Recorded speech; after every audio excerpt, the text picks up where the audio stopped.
Bonjour. Alors on est plus habitué sur ce plateau à parler technique, souvent des aspects technologiques, des entreprises de production. On parle en fait rarement de territoire, d'implantation, d'immobilier. Mais c'est quand même un sujet important. Alors je vais échanger sur ce sujet-là avec Emmanuelle Obliguis. Vous êtes directrice practice immobilier de la SET. Alors on m'a dit SCET, c'est Société Conseil Expertise Territoire, la SET. Ok. Donc on va dire la 7, mais c'est vrai, au début, je m'habituais à... C'était compliqué. Et Virginie Sachs, vous êtes fondatrice associée de la société Companium. Exactement. Alors, on va rentrer dans le détail. La 7, c'est une société, donc conseil, filiale 100% à la Caisse des dépôts, c'est ça, je Alors crois. tout à fait. La SET est une société Conseil Expertise Territoire, très vieille société, 1955. Et nous sommes la filiale conseil de la Caisse des dépôts, 100% Caisse des dépôts. Et on appartient même au département Banque des territoires, qui est un département de la Caisse des dépôts qui intervient pour le compte des territoires. D'accord, 55, c'est une très bonne année. Très très vieille, ouais. Pas très vieille, mais une très bonne année.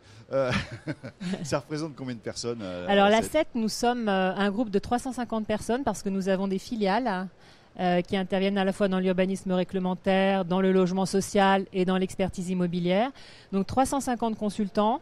Nous avons 14 implantations, donc ce qui précise vraiment notre présence dans les territoires et l'importance qu'on a pour les territoires.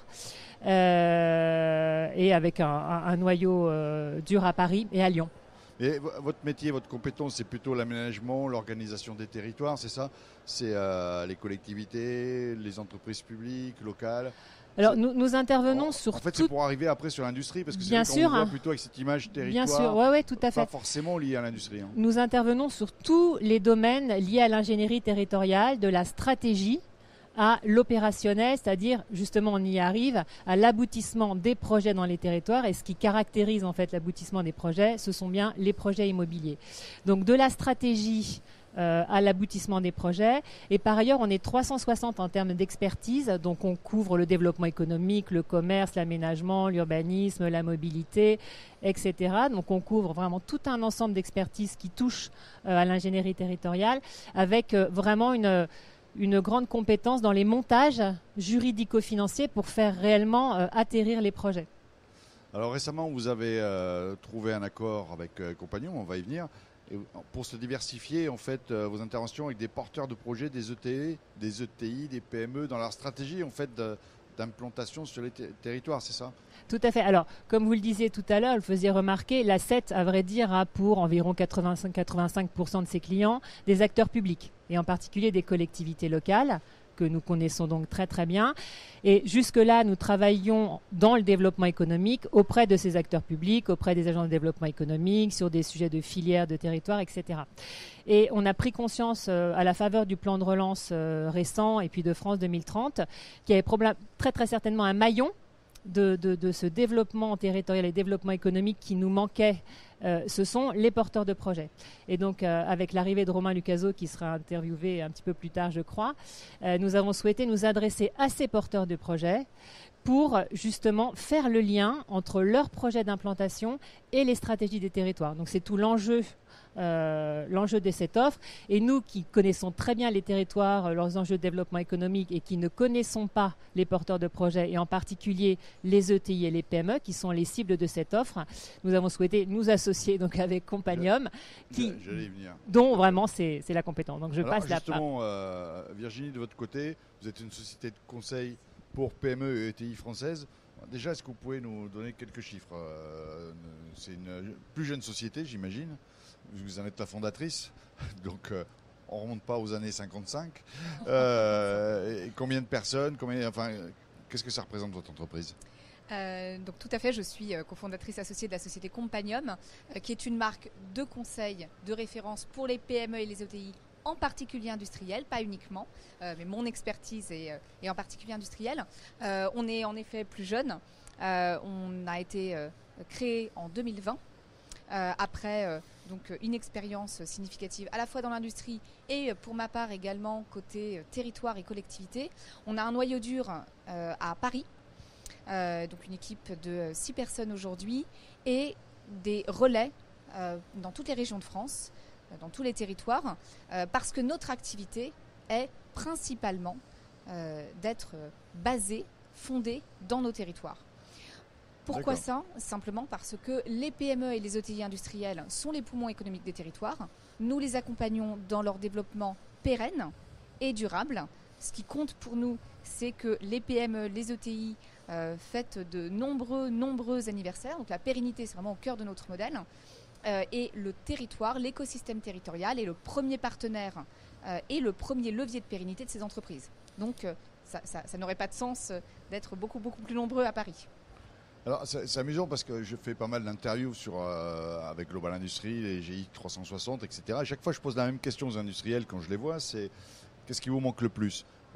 Des compétences, des financements, du foncier, enfin, etc. Et quand on énumère tout, c'est rare que le côté foncier pose problème. Ils arrivent toujours à se débrouiller. Donc c'est pour ça que c'est intéressant parce que visiblement, il y a quand même des personnes que ça intéresse. Et donc, qu'est-ce que vous allez proposer concrètement ? Comment ça va se passer ?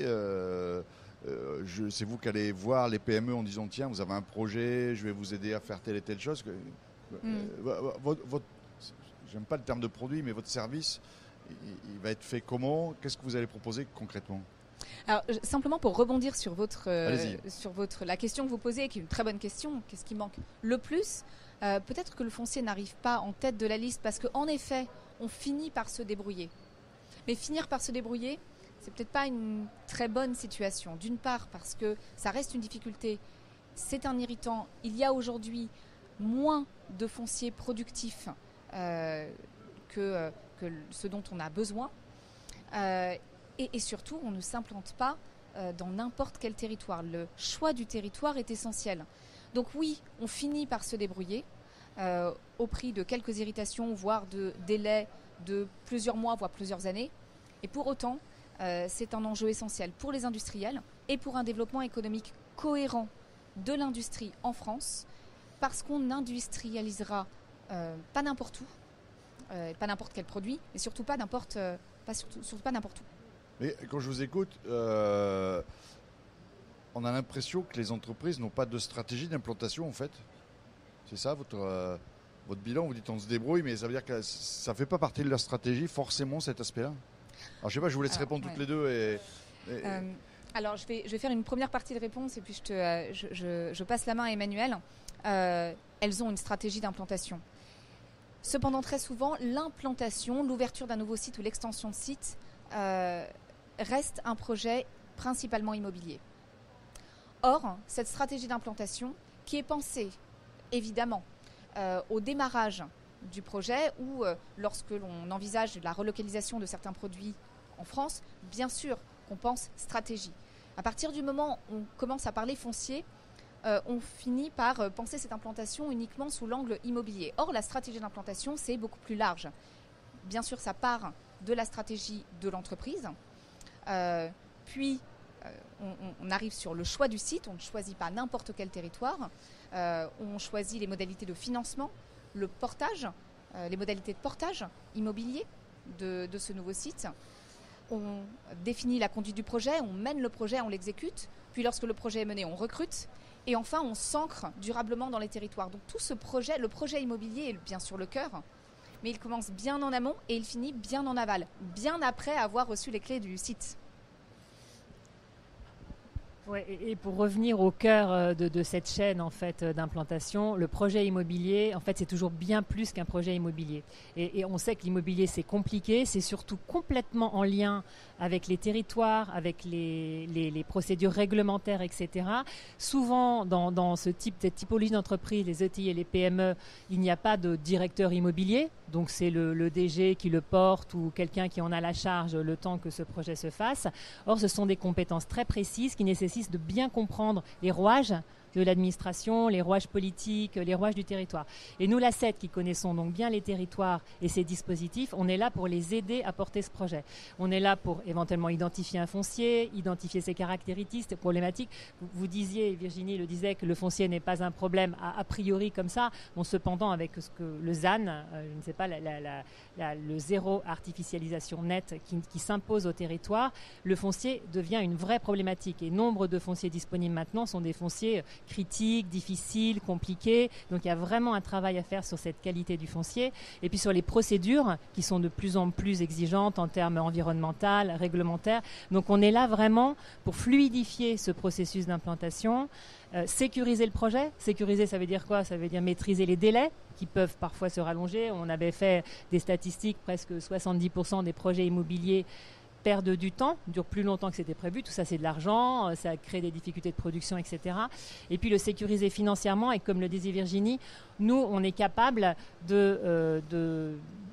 d'éclairer l'entreprise sur tous les dispositifs de montage financier qui s'offrent à elle. En général, elle fait sa construction dans une chaîne classique. Je conçois mon projet, je fais appel à un architecte, je construis, je paie au fur et à mesure de l'avancée de mon projet, etc. Il y a des modalités d'intervention beaucoup plus favorables pour elle, pour qu'elle reste concentrée sur son cœur d'activité.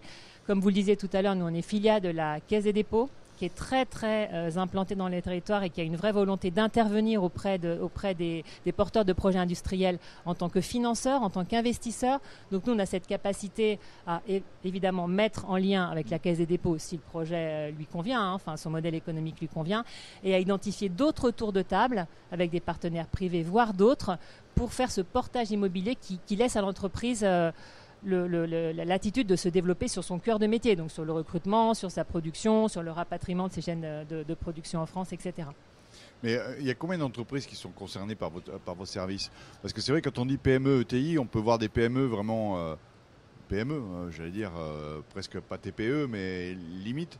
Est-ce qu'elles sont toutes concernées? Est-ce que vraiment, ou alors, bon, il y en a certaines, la question ne se pose pas. Quel est l'éventail? Alors, et encore une fois, comment vous allez les chercher, du coup, comment vous allez leur faire savoir qu'est ce service? Alors, toute PME, TPE, start-up industrielle a besoin d'un outil de production et donc de mètres carrés. Notre offre actuelle s'applique en particulier à des PME d'une taille, on va dire à partir de 15 salariés jusqu'à l'ETI, à partir du moment où l'entreprise a besoin d'ouvrir un nouveau site. C'est finalement ça le critère, c'est l'ouverture d'un site. Aujourd'hui, une start-up qui grandit a besoin de mètres carrés. Peut-être qu'elle n'ouvrira pas un site tout de suite parce qu'elle a besoin de tester son prototype. À partir du moment où elle va ouvrir un nouveau site, qu'est-ce qu'elle va regarder? Le foncier disponible, bien sûr, la qualité du territoire en termes de développement économique, mais également en termes d'écosystème industriel. Elle va regarder où sont les bureaux d'études qui l'intéressent, où sont les écosystèmes de sous-traitance, où sont les chaînes de valeur qui concernent son produit, les infrastructures qui peuvent lui servir, et elle va choisir un territoire en fonction. C'est aussi ça la stratégie d'implantation. Une fois qu'on a choisi le territoire, qu'on a mis en place le projet immobilier, l'intégration et l'articulation efficace et performante avec l'écosystème qui se met en place dans la durée est un enjeu. Ça fait partie de la stratégie d'implantation. Ça veut dire que l'accord, parce qu'au début, quand j'ai regardé un petit peu avant cet entretien, je me disais que c'était un accord qui était peut-être régional, mais non, c'est un accord qui est national avec vous, enfin ensemble tous les deux. Parce qu'au début, je me suis dit, la SET pourrait avoir un accord peut-être sur une région avec un cabinet comme le vôtre, et puis dans une autre région, autre chose. Non, là, vous avez vraiment une vision nationale, si je comprends bien. Hein. C'est ça, hein. C'est l'idée. Ensemble, le service est national. Et après, je vais compléter, parce que justement, ça me fait poser des questions. Allez-y. Mais... Non. Oui, bien sûr, c'est une vision nationale. Nous, on n'a pas vocation à défendre un territoire plus qu'un autre. Nous, on a vocation à défendre une industrie pour vous, c'est clair, qui veut s'implanter et qui veut trouver le meilleur territoire pour elle. Et par ailleurs, tout ça vient du fait qu'on a constaté, je dirais, une carence de marché. C'est-à-dire que les entreprises, et en particulier les entreprises du plan de relance, elles ont été accompagnées dans des financements par la DGE, par les préfets, les sous-préfets à la relance, par de nombreux dispositifs, territoires d'industrie, etc. Mais on se rend compte qu'au moment où elles sont lâchées, où elles veulent vraiment s'implanter, développer leurs projets, elles sont un peu perdues. Donc on peut saluer le travail des administrations, qui est notamment des sous-préfets à la relance, qui font vraiment tous leurs meilleurs efforts pour essayer de mettre en relation tous les acteurs publics pour leur faciliter cette tâche. Mais ça reste compliqué. Donc c'est là qu'on intervient. Mais oui, on a bien vocation à travailler pour tous les territoires français. Donc ça veut dire que demain, je veux créer une entreprise, je ne sais pas, dans l'hydrogène. Vous allez me dire, il faut plutôt s'implanter en Franche-Comté. Alors, c'est peut-être à voir. Je veux travailler dans l'aéronautique. Vous allez plutôt me dire plutôt Toulouse que la Bretagne. Ça va être déjà ça, cette démarche. vous allez guider vers une zone géographique, à vous écouter l'écosystème qui sera le plus proche du métier sur lequel on va travailler. C'est un petit peu ça l'idée. Et ça veut dire que si moi je suis breton ou je viens de l'Est et puis vous me dites mais non, il faut aller à Toulouse. C'est ça la finalité en fait. C'est comment convaincre quelqu'un qui veut installer une usine dans les Hauts-de-France qu'en fait il serait mieux ailleurs. C'est une compétence qu'on a, en tout cas une vision nationale qui nous permet de conseiller le chef d'entreprise s'il se pose cette question. Aujourd'hui, les chefs d'entreprise avec lesquels nous travaillons, les entreprises avec lesquelles nous travaillons ont, dans la grande majorité des cas, choisi leur site, choisi le territoire d'accueil, auquel cas nous les accompagnons dans la suite de leur projet. Notre accompagnement se fait vraiment de bout en bout. On intervient au stade où en est le chef d'entreprise. Et ce que disait Emmanuel est essentiel. On a identifié une feuille de marché aux côtés des entrepreneurs, des chefs d'entreprise. L'implantation est un sujet traditionnellement pris en main par des collectivités, par les territoires, par les institutionnels qui déploient des efforts importants pour donner une cohérence à ces implantations. Le chef d'entreprise, l'industriel lui-même, doit aussi avoir les clés pour décider, pour être dans cet échange sur sa propre stratégie d'implantation avec les territoires. Et c'est là où notre alliance et notre offre a de la valeur, parce qu'on connaît à la fois très bien les territoires, les collectivités, les stratégies de développement économique et immobilière, et en même temps les stratégies industrielles qui concernent nos PME et nos ETI en France dans l'actualité qui est la nôtre, c'est-à-dire plan de relance, relocalisation, France 2030. Oui, c'est-à-dire que vous voulez prendre l'ensemble. Vous êtes des spécialistes du Cerfaland, en fait. Vous maîtrisez toutes ces normes, toutes ces contraintes. C'est un peu ça le fond du métier. À un moment, c'est vrai que ça paraît des fois compliqué. Il y a tellement il y a beaucoup de normes, peut-être environnementales selon des régions. Enfin, je sais pas. Exactement. Donc ça, c'est la maîtrise des procédures réglementaires. Spécifiquement français. Exactement. La maîtrise des procédures réglementaires et urbaines pour faire en sorte que le projet soit compatible avec un territoire et surtout avec un site d'implantation précis. Alors, on se rapproche de la fin, mais ça coûte combien ? Alors, c'est d'un accompagnement sur mesure, comme on vous l'a dit, de bout en bout. Donc, on peut faire des petites missions comme des missions plus importantes selon vous avez démarré, là. Il y a eu des choses déjà qui sont... On peut citer peut-être justement avec des coûts, sans citer le nom des entreprises. Alors, on a quelques prospects, en effet. Et puis, surtout, on travaille encore, mais c'est très intéressant, pour le compte de donneurs d'ordre public qui sont confrontés à des sujets d'implantation d'entreprise. Typiquement, une entreprise qui est implantée dans une région sur un territoire, mais elle constate qu'elle n'a plus la main-d'œuvre disponible autour, elle veut bouger dans cette même région, mais sur un autre site d'implantation. Donc on accompagne cette entreprise et ce territoire dans cette mutation de l'entreprise. On travaille aussi avec Virginie, avec un prospect qui va se développer, dont le projet immobilier est très mature et assez important.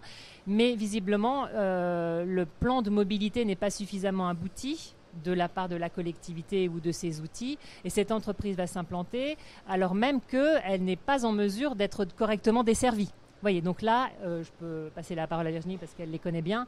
Là, on a vraiment un manque de dialogue, mais depuis plusieurs mois, qui conduit au fait que cette entreprise qui va créer beaucoup d'emplois va arriver sur une zone, mais que toutes les conditions ne lui ont pas été fournies pour qu'elle puisse se développer durablement.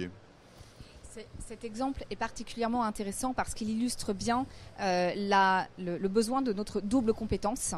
L'entreprise s'installe, a identifié un territoire, se lance dans la construction du site, c'est en cours, et se rend compte que l'accès au site pose problème. Pose problème pour les plus de 500 collaborateurs qui vont accéder au site chaque jour. Cette mobilité, ce plan de mobilité... Il faut le voir assez tôt, oui, parce que sinon... Non seulement il faut le voir tôt, mais plus c'est tard, plus ça coûte. Ouais. Mais surtout, c'est vraiment un sujet qui est au confluent, en tout cas vraiment à la convergence de la stratégie de l'entreprise et de la stratégie du territoire. Donc il faut avoir cette double vision, stratégie d'entreprise, recrutement, et donc accès au site pour les collaborateurs, et territoire, plan de mobilité général pour accueillir des entreprises comme celle-ci et comme d'autres sur un foncier qui leur a été attribué. Donc on a vraiment ce double regard qui est essentiel. Vous m'avez pas répondu à ça coûte combien ? L'accompagnement est vraiment sur mesure et on s'adapte à la fois aux besoins d'une PME et à son projet d'implantation. On est tout à fait conscient du fait qu'un projet d'implantation coûte cher, que l'expertise qu'on apporte peut permettre à la fois de sécuriser les coûts et les délais du projet, mais que pour autant, nous nous adressons à des entreprises qui créent de l'emploi et qui ont des budgets parfois limités. Donc on s'ajuste tout à fait à leurs finances. Et quelle valeur ajoutée vous apportez? Parce qu'il y a quand même plein d'acteurs, il y a un certain nombre d'acteurs qui se mettent sur ce genre de marché. Qu'est-ce que vous apportez? Quelle est votre différence? Notre différence, comme on le disait, c'est ce tandem qu'on fait entre connaissant des entreprises, connaissant de l'industrie et puis connaissant des territoires. ADN Intérêt Général que nous représentons la CET. Et donc c'est cette alliance qui fait qu'on a une certaine crédibilité pour en fait faire converger des ambitions territoriales et des ambitions d'industriels. Donc voilà, on est au cœur. Nous, on ne vient pas se substituer aux agences de développement économique qui font très bien leur travail, mais on voit déjà avec le contact avec certaines d'entre elles qu'on peut au contraire venir les accompagner pour véritablement enclencher un projet immobilier durable. Donc c'est ça notre valeur ajoutée. Et je pense qu'en cela, on est vraiment un acteur unique sur le marché. Et je fais comment alors? Si vous êtes acteur unique, je contacte qui? Qu'est-ce que je dois faire? Ça m'intéresse, je viens d'écouter, je me dis tiens, j'ai une idée, je veux créer une entreprise. Je frappe à quelle porte? Comment je fais? Eh bien, à nos portes. Terminons concrètement, c'est quelle adresse? www.7. ou Compagnon? Alors on a un site internet qui concerne en particulier cette offre, donc www.réussirsonimplantation.com. Ben voilà, ouais, c'est encore plus simple. Voilà, et vous atterrirez directement chez Emmanuel et Virginie pour cette offre qui est en effet unique. D'accord, et là vous posez quelques questions, je remplis un peu mon idée, puis la démarche est partie. Exactement. Bah écoutez, je vous remercie, c'est intéressant, c'est déjà ouvert alors visiblement. Tout à fait. Depuis combien de temps? Depuis octobre. Depuis octobre, ça fait 6 mois. Oui. Combien de demandes déjà? C'est le départ ou il y en a déjà alors oui, on en a déjà de différents canaux, hein. Emmanuel le mentionnait, à la fois des entreprises qui nous contactent directement, des canaux publics, donc des collectivités, des territoires, des institutionnels qui nous demandent d'intervenir auprès des entreprises de leur territoire. Donc c'est bien installé déjà, ça démarre bien. Ça démarre bien. Bon, écoutez, je vous souhaite plein de succès. Profitez Merci. du salon en plus pour voir des industriels, il y en a un certain nombre. Ouais. Merci à vous en tout cas. Et puis écoutez, on se retrouvera sur ce plateau, peut-être sur un sujet peut-être plus technique. C'est vrai que c'est pas souvent que l'on parle de ces thèmes-là. Mais j'ai bien compris que c'était quand même important. Il ne faut pas installer une entreprise n'importe où. Il y a un écosystème qu'il faut respecter. Et merci à vous. Merci à vous. Merci. Bonne journée.